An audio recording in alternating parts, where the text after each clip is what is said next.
a rather exciting time for us at the University of Toronto, Mississauga, and hopefully for you. We look forward to welcoming you here and look forward to meeting you as you start your academic careers. The University of Toronto is a very large place, and we're happy to welcome you here, in particular from the standpoint of our academic expertise, our interest in your success. My name is Ulli Krull. I'm a professor at the university. I'm also privileged to hold the position of principal of the UTM campus and vice president of the university. What I'm going to do is perhaps talk for a couple of moments here to give you some sense as to what you can expect as you get here. This is a large campus. It's over 14,000 students, graduates and undergraduates, over 2,000 faculty, staff and teachers associated with this particular campus. And you look around and you realize, well, there's all kinds of buildings, labs, various workshops that you get into. There are all kinds of disciplines, humanities, social sciences. We have specialization in areas of business and commerce. We have specializations in health sciences and medicine. If I were you, and I'd never been in an environment like this, I'd be terribly intimidated. Don't be. This is an adventure. What you want to do is embrace it as an adventure, throw yourself into it, and meet the people here. It's not the buildings that are important, rather it's the talent, the people that occupy those buildings, the people that you're going to see as instructors. These are individuals that are going to change the nature of how you see the world. So I'm going to leave you with a couple of messages beyond the idea of don't be intimidated, rather grab the opportunity. First is think a little bit about the classroom experience. Your background is likely from a high school environment, and that would mean that attendance is taken. Somebody is actually looking out for your interests. On the university, you're your own free spirit. Nobody is typically going to take attendance.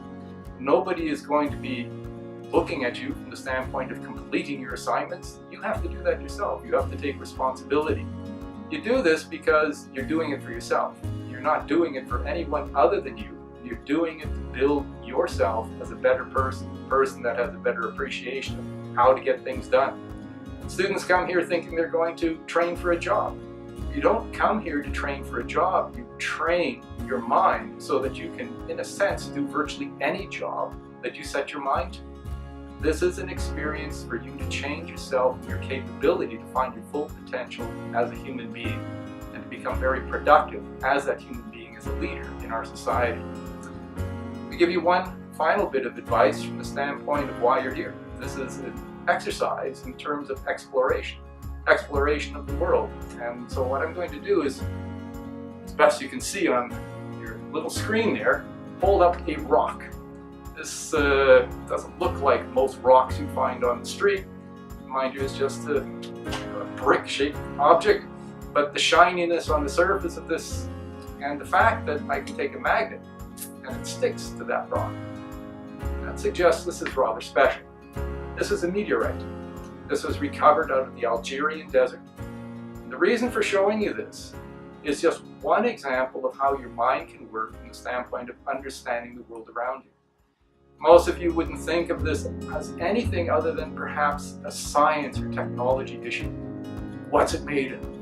How did it fly through space? Where did it come from? Well, the reality is this is almost 4.6 billion years old.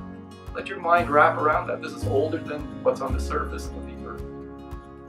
Does this have anything to do with humanities? Absolutely.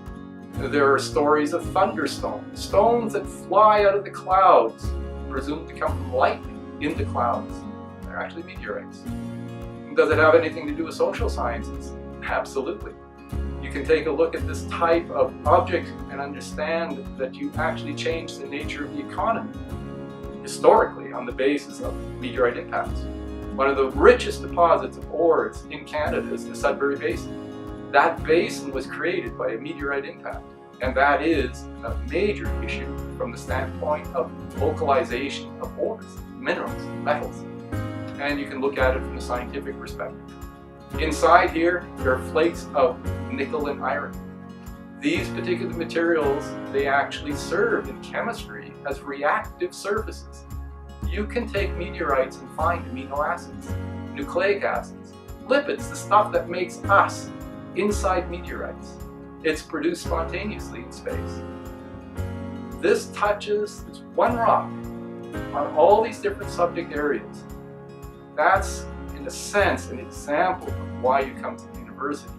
Not to look at it as rock, but to understand the meaning behind this and the history that it tells you, where you've come from and where you may be going. I hope you enjoy your adventure at the University of Toronto, Mississauga, and I welcome you on behalf of everyone here.